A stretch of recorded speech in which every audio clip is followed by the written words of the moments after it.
des poésies. Ode, ô vous que j'ai aimé au jour de ma jeunesse, d'un sombre amour, ô forêt, vous étiez la sœur de ma tristesse et son séjour. Lorsque le renouveau de vos feuilles naissantes chantait au vent, que l'automne paraît vos cimes bruissantes d'un or mouvant, quand, fraîche d'espérance et lourde encore de gloire, votre beauté paraissait tour à tour l'annonce ou la mémoire de votre été. Au lieu d'unir mon cœur à votre âme profonde, mêlée en lui, je vous portais mes pleurs et ma peine inféconde et mon ennui. Je ne respirais pas votre odeur saine et forte au plein poumon. Il me semblait partout traîner des feuilles mortes à mon talon. J'étais patiente au bruit sous la ramée de mon palour. Pardon de vous avoir, ô ma forêt, aimée, d'un sombre amour. Ce n'est plus celui-là maintenant que j'éprouve. Ce n'est plus lui. Et lorsque dans votre ombre encore je me retrouve, comme aujourd'hui, je sens votre vigueur, vos baumes et vos forces entrer en moi. Et le Dieu qui l'habite entr'ouvre votre écorce avec son doigt. Comme vous, chêne dur, je garde dans la terre qui la nourrit ma racine secrète, obscure et nécessaire, et mon esprit. Au-dessus de mon corps qui pousse son tronc rude, balance au vent sa ramure déjà que l'automne dénude. Arbre vivant. Qu'importe que le temps ou l'hiver ou la hache, par son milieu, l'attaque, si déjà sous l'écorce se cache, en l'homme, un Dieu.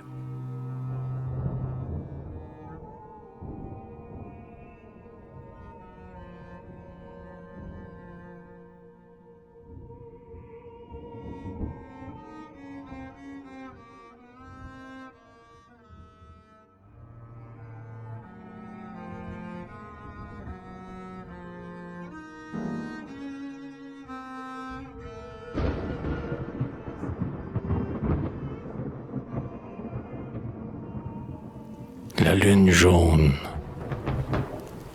Ce long jour a fini par une lune jaune qui monte mollement entre les peupliers, tandis que se répand parmi l'air qu'elle embaume l'odeur de l'eau qui dort entre les joncs mouillés.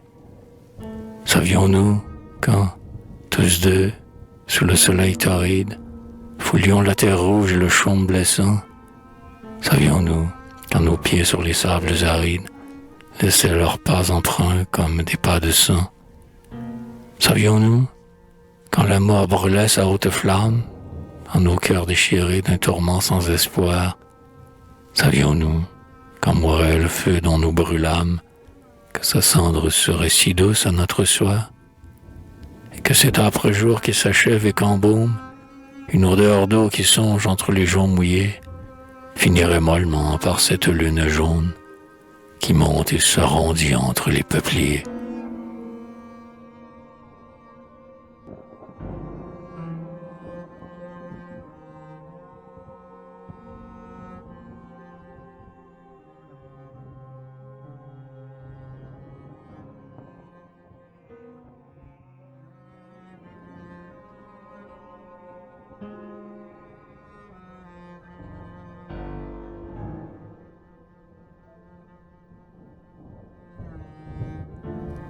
Le bonheur, sois heureuse, qu'importe à tes yeux l'horizon, et l'aurore et la nuit et l'heure et la saison, que ta fenêtre tremble au souffle de l'hiver, ou que, l'été, le vent du Val ou de la mer, semble quelqu'un qui veut entrer et qu'on accueille. Sois heureuse, la source murmure, une feuille déjà jaunie un peu tombe sur le sentier.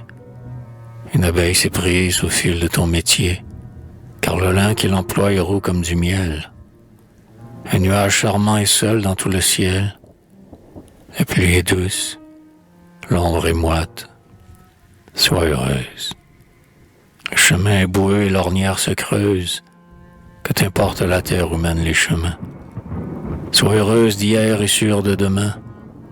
N'as-tu pas, par ta chair divine et parfumée, l'ineffable pouvoir de pouvoir être aimé?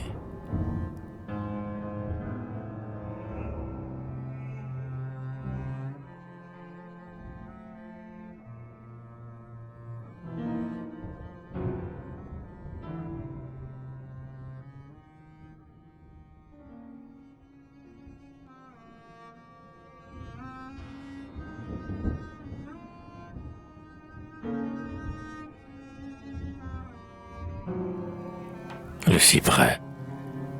Ça aussi près, c'est là qu'un soir est mort l'amour, dans l'ombre chaude encore de sa rouge journée. C'est là que, contre lui sa pointe retournée, il est tombé, percé de sa flèche à son tour. Ô lieu cher et cruel et triste, ô, de ce jour, mystérieuse et qui ne s'est jamais fanée, de son sang fleurit une rose obstinée, dont semble encore la pourpre attendre son retour. Et quelquefois, la main dans la main, ma tristesse, et moi, qui ne veux plus, hélas, qu'elle me laisse, nous montons jusqu'ici, son pas auprès du mien. Elle aime cette rose et moi le cyprès sombre. Elle espère peut-être encore, mais je sais bien qu'où l'amour est tombé, ne revient pas son ombre.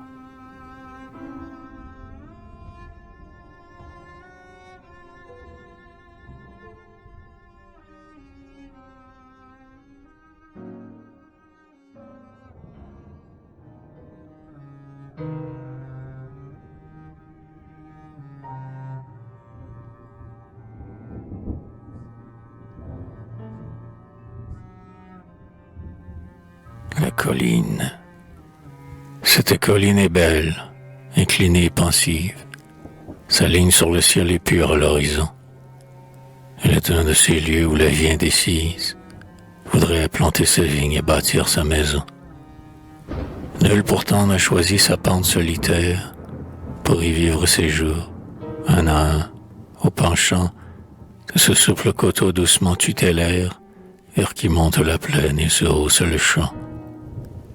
Aucun toit n'y fait luire, au soleil qui l'irise ou l'empourpre, dans l'heure du soir ou du matin, sa tuile rougeoyante ou son ardoise grise, et personne jamais n'y fixa son destin. De tous ceux qui, passant un jour devant la grâce de ce site charmant qu'ils auraient aimé, en ont senti renaître en leur mémoire hélas la forme pacifique et le songe embaumé.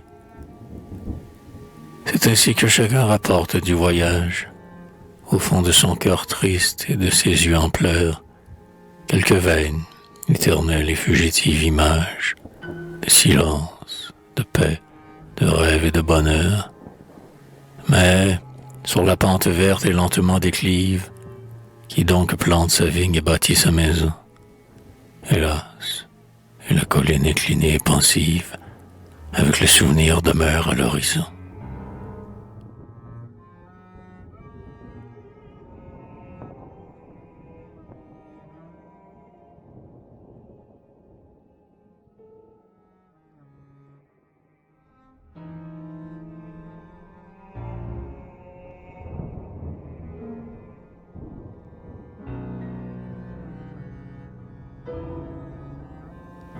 L'ombre nue.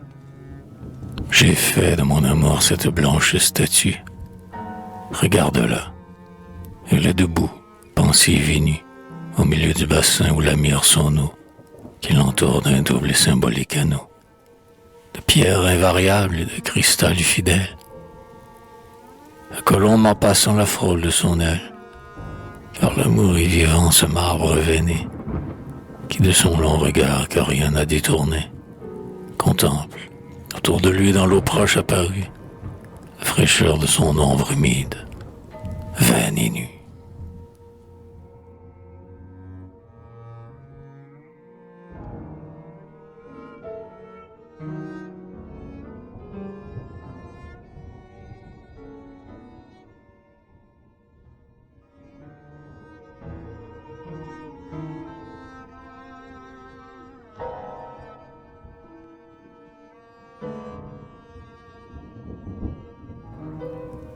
l'heure, rapide, aiguille furtive, l'aiguille sur le cadran, perce l'heure où elle arrive, de son dard indifférent.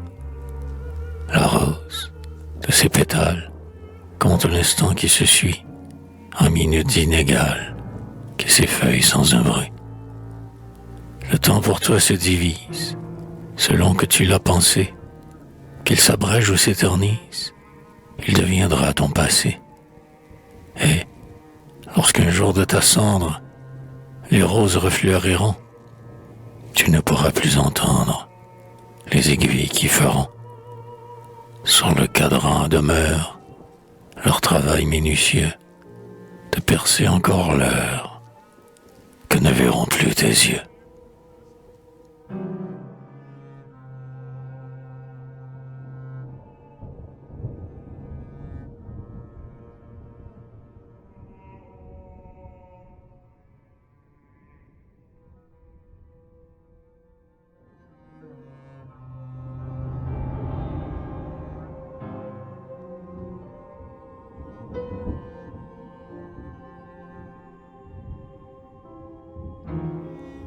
Stance.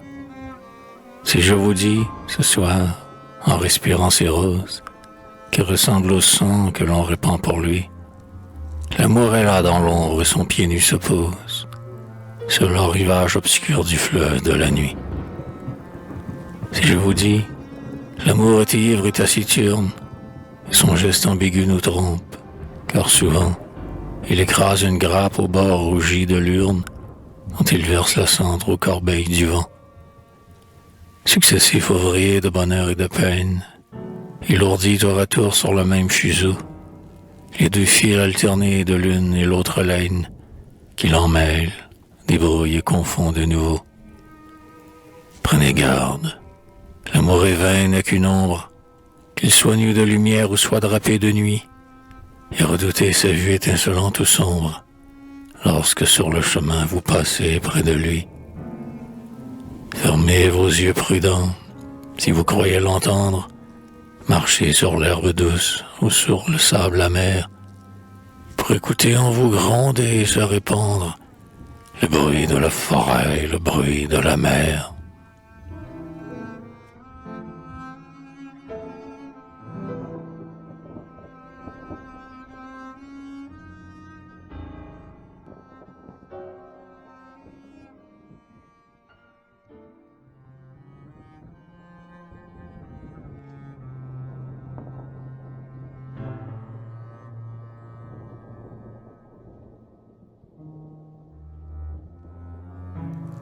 Épigramme. Pour que ton rire pur, jeune, tendre et léger, s'épanouisse en fleurs sonores, il faut qu'avril verdisse aux pousses du verger, plus verte d'aurore en aurore. Il faut que l'air égal annonce le printemps, et que la première hirondelle rase d'un voligu les roseaux de l'étang, qui mirent son retour fidèle. Mais, quoique l'écho rie à ton rire avec toi, goutte à goutte et d'une eau lointaine, n'entends-tu pas gémir et répondre à ta voix la plainte faible des fontaines?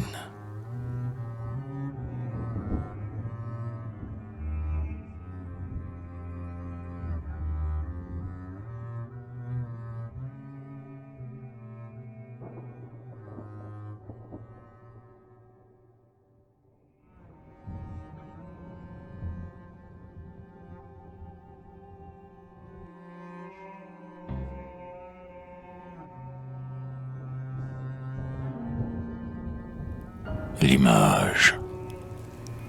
Que pour d'autres l'amour rend de triste l'aurore, du regret frissonnant d'avoir hier aimé. Pour nous, dans l'air palpite et se répand encore la ténébreuse odeur dont tu l'as parfumée. N'as-tu pas vu, en nous, se lever de l'étreinte, un Dieu né de notre âme et fait de notre chair, et qui, debout au seuil de la maison éteinte, en la jeune clarté sourit au matin clair? Amour, prends aujourd'hui nos formes dans la tienne, prête-nous pour marcher dans l'herbe des pieds nus, et que, Ce soir, tes pas par les nôtres reviennent au seuil mystérieux où nous t'aurons connus. Et laisse-nous, sans ce jour que tu nous donnes, sentir en lui ton feu, ta force et ta beauté, et mirer dans les eaux qui reflètent l'automne, l'image en un seul corps de notre double été.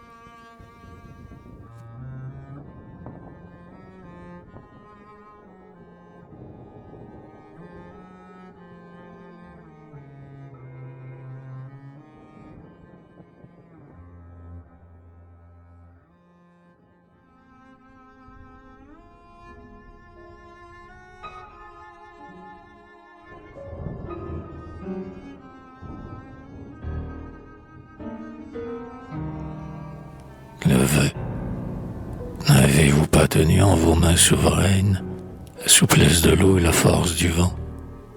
Le nombreux univers en vous fut plus vivant quand ses fleuves, ses flots, ses fleurs et ses fontaines. C'est vrai, ma bouche a bu aux sources souterraines. La sève s'est mêlée à la fleur de mon sang, et, d'un cours régulier, naturel et puissant, toute l'âme terrestre a coulé dans mes veines. Aussi, riche et joyeux du fruit de ma moisson, et du quadruple soir de mes 4 saisons, je te donne ma cendre, ô terre maternelle, pour renaître plus vif, plus vaste et plus vivant, et vivre de nouveau la vie universelle, dans la fuite de l'eau et la force du vent.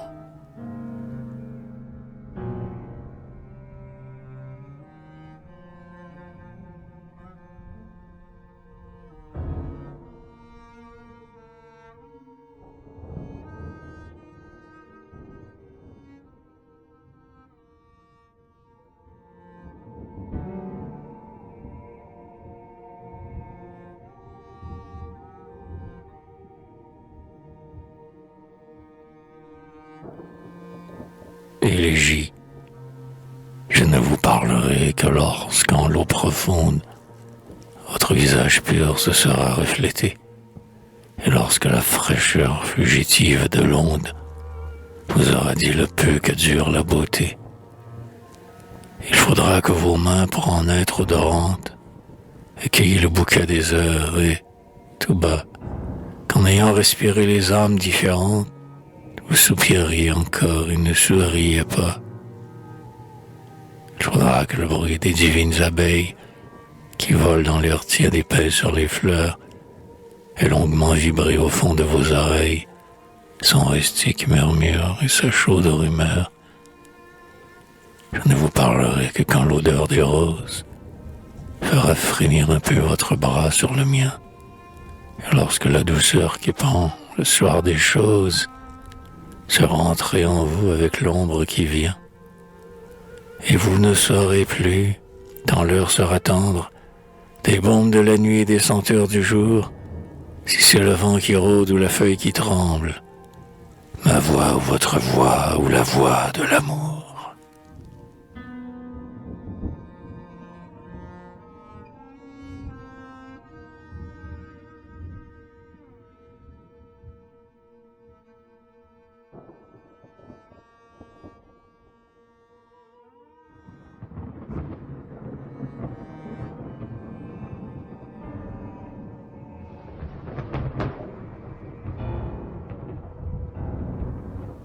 Ombre d'eau, cette statue est charmante, de la femme qu'elle fut, avant que cette eau dormante reflétât son marbre nu. Mais dans l'eau qui la reflète, au bassin ovale et clair, son ombre me semble faite du souvenir de sa chair.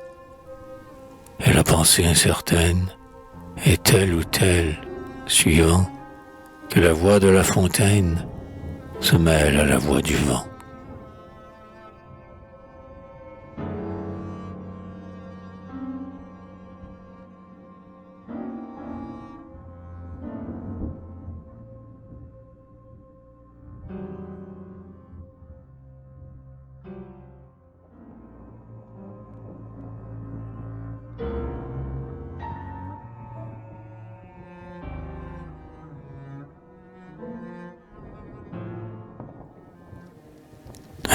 imagination, ombre de mes 7 sœurs et de mes 7 pensées.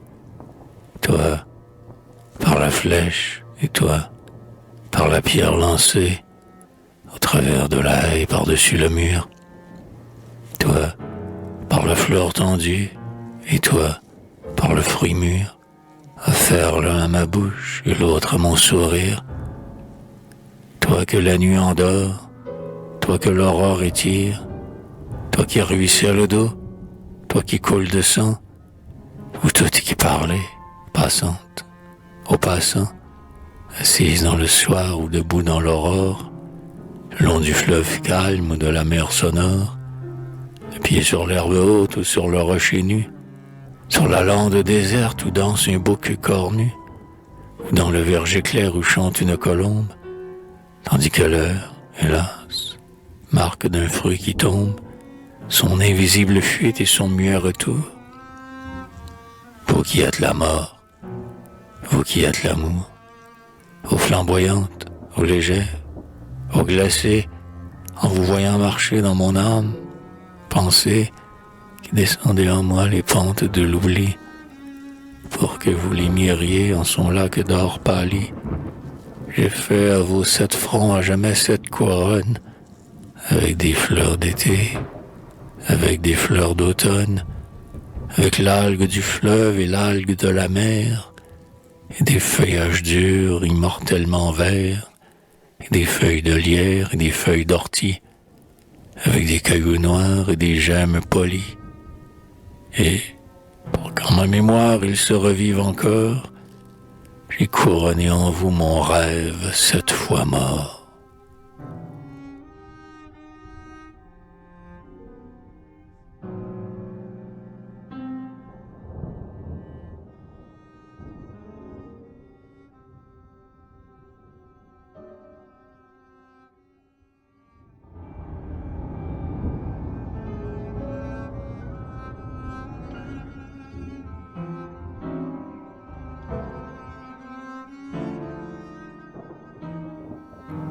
Les cloches, ce matin est si clair, si pur et si limpide, que les cloches, qui l'ont en l'aurore réveillé, en sa douceur soyeuse et en sa fraîcheur vive, semblent teinter au ciel, où longtemps il vibre, une gamme d'argent et de cristal mouillé.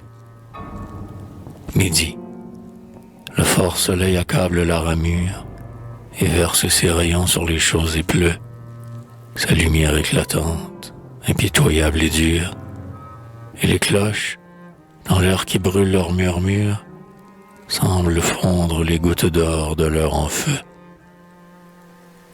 Les cloches de ce soir ont des rumeurs de bronze, comme si se heurtaient entre eux les fruits d'airain, et, mûres m'étonnant pour la nuit et pour l'ombre, elles sonnent au fond d'un ciel d'où filtre et tombe la cendre qui succède au crépuscule éteint. Le jour naîtra-t-il de la nuit taciturne? Les vies est-elle morte avec lui sourdement?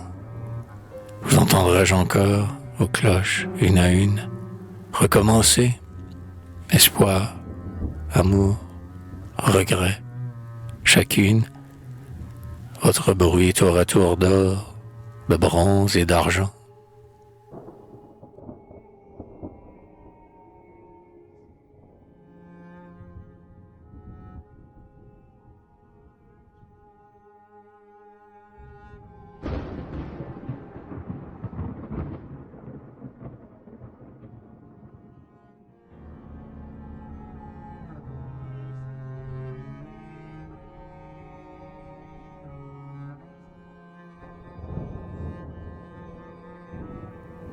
Le passé, avec des mains de haine et de colère, amour, j'ai rompu rudement mon genou farouche, le beau cep qui porte à la grappe dont toujours le goût voluptueux se ravive à ma bouche.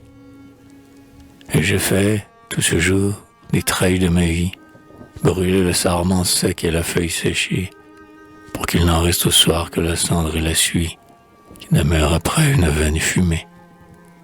Et c'est ainsi qu'avant que s'éteignit dans l'ombre ce feu dont les tisons ont mordu la nuit sombre, au passé, j'ai voulu que ta flamme suprême couronnât et rougit une dernière fois, comme d'un éclatant et pourpre diadème, les visages brûlants que je penchais sur toi.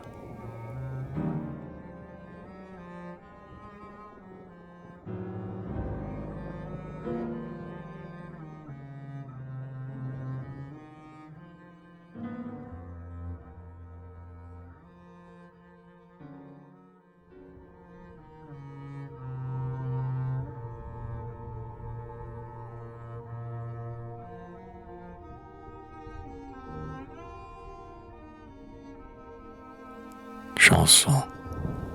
J'ai fleuri l'ombre odorante et j'ai parfumé la nuit de la senteur expirante de ces roses d'aujourd'hui.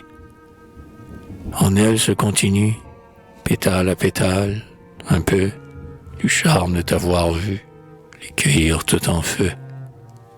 Est-ce moi, si ce sont elles? Tout change et l'on cherche en vain à faire une heure éternelle d'un instant qui fut divin. Mais tant qu'elles sont vivantes, de ce qui reste de lui, respire l'ombre odorante de ces roses d'aujourd'hui.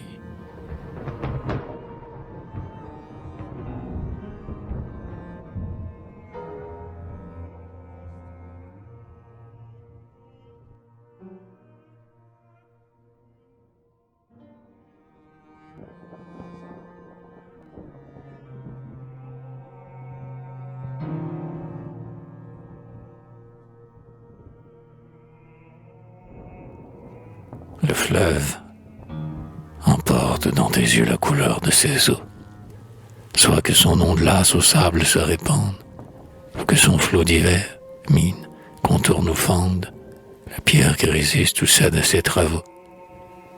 Car son aurore dur et plaintif au roseau, le fleuve, toujours un, qu'il gémit sous commande, dirige par le val et conduit par la lande, la bave des torrents et les pleurs des ruisseaux. Regarde-le, il vient plein bord, et sa course mène jusqu'à la mer, la fontaine et la source, et le lac tout entier qu'il a pris en ses bras.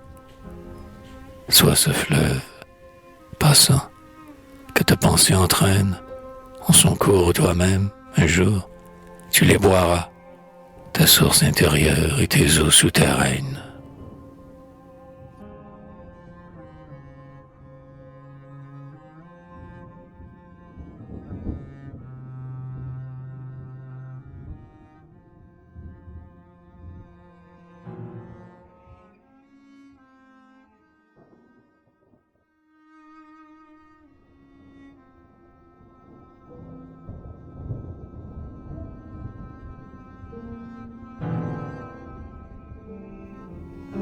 Lyde, dors lentement avec des rêves, légers de l'air pur respiré, long des rives fraternelles où nos pas doubles ont été errés.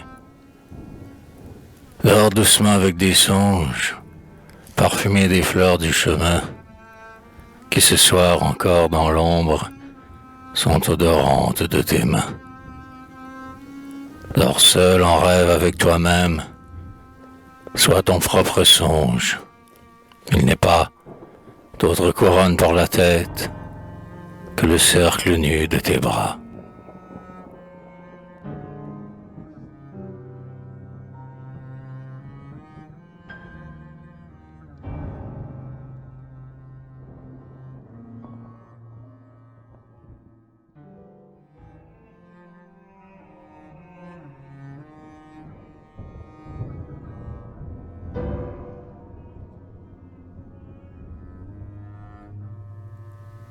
L'urne, sépulcre de silence et tombeau de beauté, la tristesse conserve en cendres dans son urne les grappes de l'automne et les fruits de l'été, et c'est ce cher fardeau qui la rend taciturne, car sa mémoire encore y retrouve sa vie, et l'heure disparue avec la saison morte, et tout ce dont jadis, enivré et fleuri, elle a senti l'odeur féconde, saine et forte. Et c'est pourquoi tu vas, en ta sombre jeunesse, portant l'urne d'or les cendres de l'été, et que je te salue, ô passante, tristesse, sépulcre de silence et tombeau de beauté.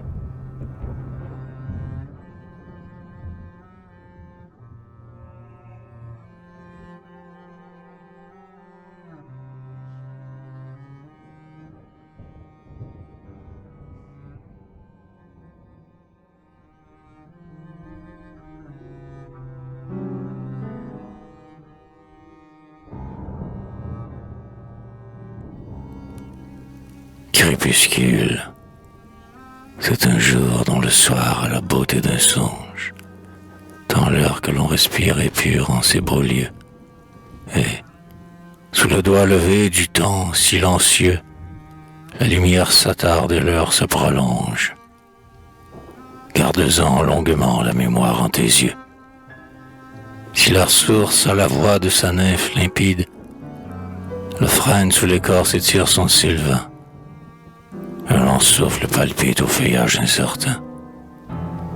Le ruisseau qui s'esquive est comme un pas rapide, et, nocturne, le bois va s'éveiller divin.